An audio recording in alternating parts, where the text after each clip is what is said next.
मेरो मोबाइल त गाडीमै परेको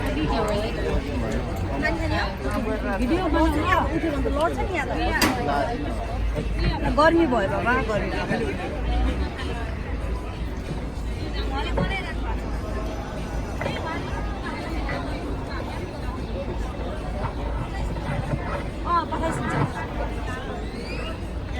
Alrighty, everybody.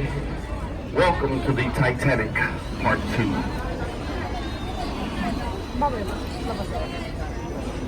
Hopefully this one turns out better. Won't be no icebergs today. Alright guys, my name is Steven. I'm going to take you on about a 30-minute journey. First things first, along the ride, guys, please make sure your conversations are just to the right people right around you. And remain seated at all times. Keep your arms and your hands inside the rails. No smoking. And if need be, there is life jackets up underneath me. If you find yourself in the river, splash around, scream and holler, and I will get you a life jacket. Or you can just stand up and walk out. It's only 3 feet deep. You'll be all right.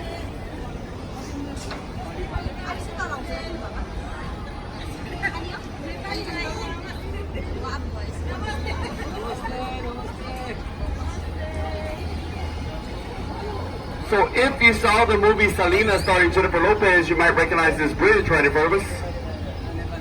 There was a scene right there from the top where Miss J-Lo set. Jennifer Lopez, a foreign Tejano superstar from my hometown of Corpus Christi. At the end of every concert, J-Lo still does a song on behalf of Selena, as she probably should. Big part of her career did jumpstart after playing that role in the movie. On the left, La Mansion Hotel that opened up in 1968, just in time for the World's Fair. But if you were looking at that site in 1853, you'd be looking at little boys studying for school at St. Mary's Academy. Now they outgrew that site. Later on, it was St. Mary's School of Law, then the building sat vacant until 2 students came back, bought it, and turned it into a luxury hotel.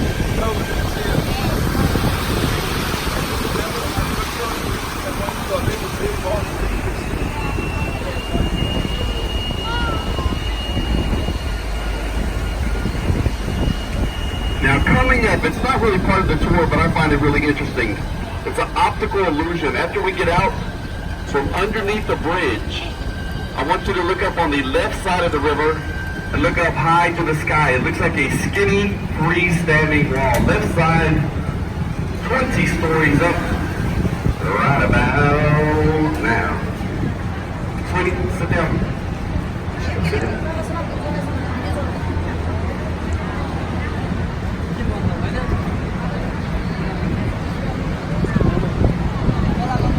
What throws the illusion, it is a triangular-shaped building.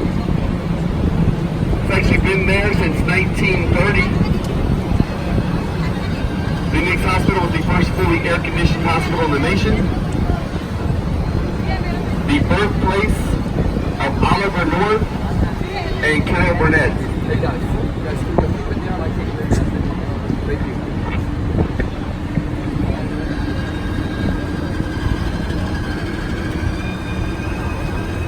Straight in front of us, the Hyatt Regency had opened up in 1981.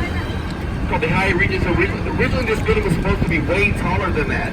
But after they did a shadow test, they realized that the building was any taller, it was going to cast a shadow on the Alamo, so they brought it back down to the 16 floors you see now. It's actually the reason why here in San Antonio, even though we are the 7th largest city in the nation, you won't see a big skyline.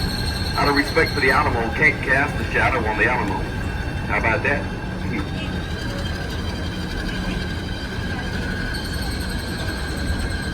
And if you'd like to go to the Alamo, through these doors over here to the left, 2 blocks away, you'd be right at the footsteps.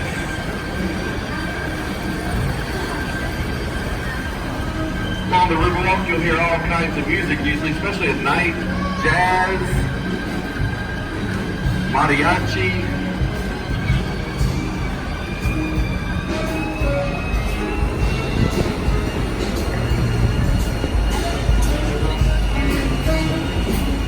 Now over on the right here,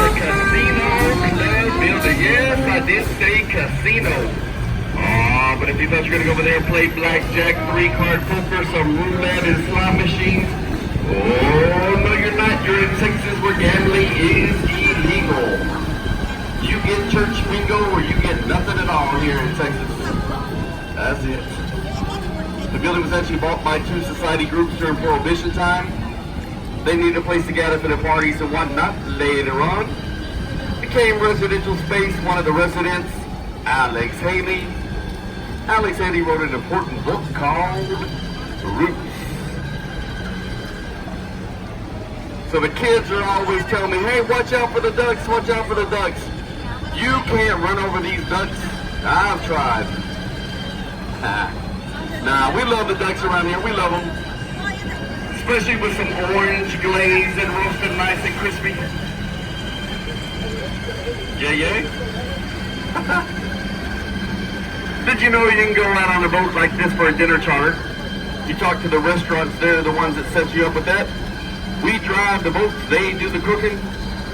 Actually a lot of fun. And what else do I find fun? On the left, they got a 60-ounce margarita with 13 shots of tequila. I had one before work. It is great. Nah, I'm joking. Nah, they're really good though. Over here to the right, little statue of Robert Hugman. He's the architect of the Riverwalk. He put his office down here at the bottom of the Clifford building on the right in 1941. Now the reason why he did that, he wanted to show that his Riverwalk design is safe and sound from flooding and to encourage other businesses to come down here. Once they realized that it would be safe, here they go. The first over here to the right, called Casa Rio. Casa Rio opened up in 1946. They were the first to offer riverside dining. Let's be nosy. Let's go see what they're eating.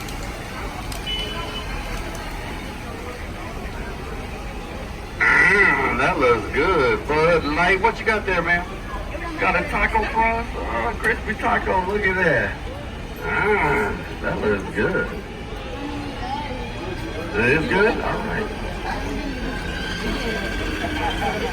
One day I said, that looks good. He thought I was talking about his girlfriend. I said, no, not her. Her quesadilla. Okay, never mind. I was looking at her quesadilla. We're in the man-made portion of the Riverwalk.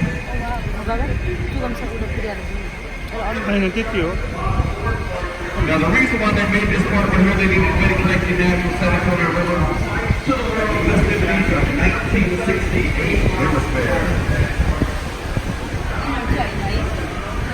Well, the natural San Antonio River has a rock and mud base. This part is concrete, about 4 to 5 feet deep. And are there fish in the water? Yes, catfish, perch, sunfish, some glassfish, cell phone fish. As you can imagine, lots of cell phones end up in the water.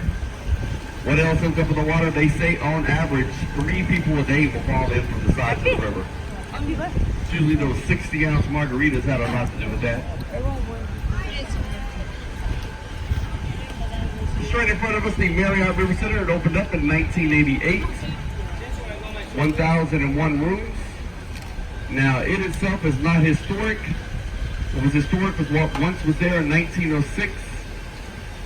The Fairmont Hotel was a 3-story, 16,000-ton hotel. Now, Marriott wanted the spot that they were in. So they agreed to have the old hotel lifted up, put on 36 dollies, and moved away with gravel trucks where it still resides at South Alamo and 11th Street. And to the right, high to the sky, the alien-looking ship is called the Tower of Americas. What you're looking at up there is a restaurant and an observation deck that revolve around one time every hour.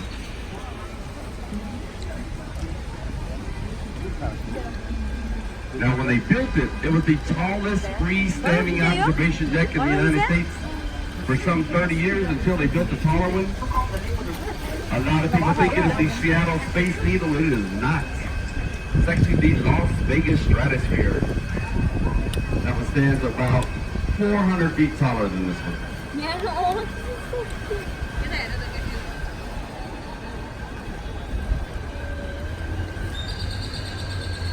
So for $12, you can go up into the Tower of America.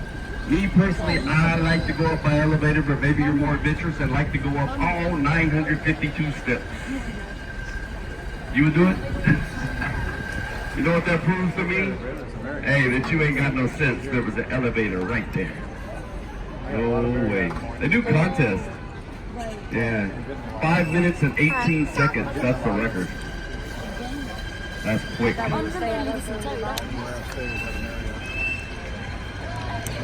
when they were moving the big hotel, they actually moved it right across this bridge here. Let me tell you, technology, not so great back then. My relatives must have came up with this idea. Let me tell you what they did. They put beer and wine bottles up underneath these ledges and they moved it across. Then you did something like, let's put some beer bottles up underneath there. Them things started busting through. No, that thing is too heavy. My relatives had to come up with that idea.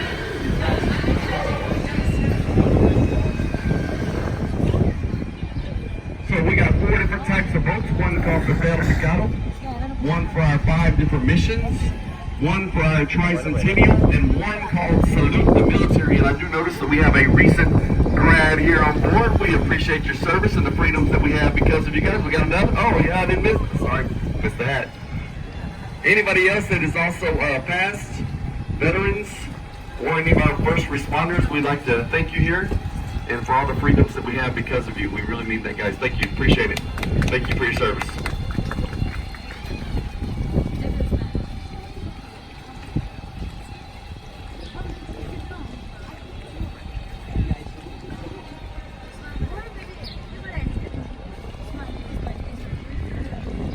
So we're in the Henry B. Gonzalez Convention Center. It's named after the first Mexican-American elected to the House of Representatives. Henry B. served from 1961 to 1999. Now you're looking at a very small portion of the convention center actually. Goes all the way over to I-37. Now